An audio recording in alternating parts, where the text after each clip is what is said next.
মহা ফলদাতা বিজয়ী একাদশীর কথা শুনাইলাম। এখন ফাল্গুন মাসে শুক্লপক্ষে একাদশী যে নামের ব্যাখ্যা বা শ্রবণ করুন। শ্রীকৃষ্ণ বললেন, হে মহাভাগ যুধিষ্ঠির, মন্দতার প্রশ্নের উত্তরে মাহিত্য বৈশিষ্ট্য এই একাদশীর মহিমা কীর্তন করেছিলেন। আপনার কাছে এখন আমি সেই কথা বলছি। এই একাদশীর নাম আমলকি। বিষ্ণুলোকে প্রদানকারী রূপে এই একাদশীর বিশেষভাবে মহিমান্বিত। একাদশীর দিনে আমলকি বৃক্ষের তলে রাত্রি জাগরণ করিলে সহস্র গাভীদানের ফল লাভ হয়। হে পাণ্ডব নন্দন, পূর্বে ব্রহ্মা রাত্রি দৈনন্দিন প্রলয় উপস্থিত হইলে স্থান জঙ্গমাদি সহ দেবতা, অসুর ও রাক্ষস সবকিছু বিনাশ হয়। তখন ভগবান সেই কারণে সমুদ্রে অবস্থান করলেন।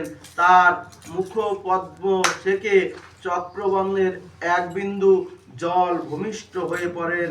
সেই জলবিন্দু থেকে একটি বিশাল আমলকি বৃক্ষের উৎপন্ন হয়। এই বৃক্ষ স্মরণ মাত্রই গোদানের ফল দর্শন মাত্র দ্বিগুণ এবং ফল বৃক্ষের 3 গুণ লাভ হয়। এই বৃক্ষের ব্রহ্মা, বিষ্ণু ও মহেশ্বর সর্বদা অবস্থান করেন। এই প্রতিটি শাখা প্রশাখা ও পাতায় ঋষি, দেবতা ও প্রজাপতিগণের বাস করেন।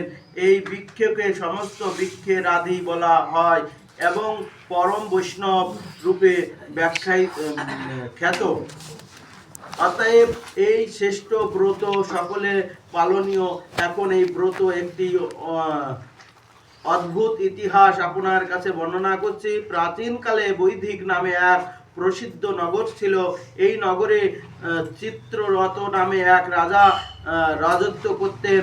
চন্দ্রবংশীয় পাশাবিন্দু নামে পুত্র রূপে তিনি জন্মগ্রহণ করেছিলেন। তিনি অত্যন্ত শক্তিমান ও ঐশ্বর্যশালী ছিলেন। শাস্ত্র জ্ঞানেরও তিনি ছিলেন সুপন। তাহা রাজা সর্বত্র মনোরম আনন্দপূর্ণ এক দিব্য পরিবেশ লক্ষ্য করা যেত।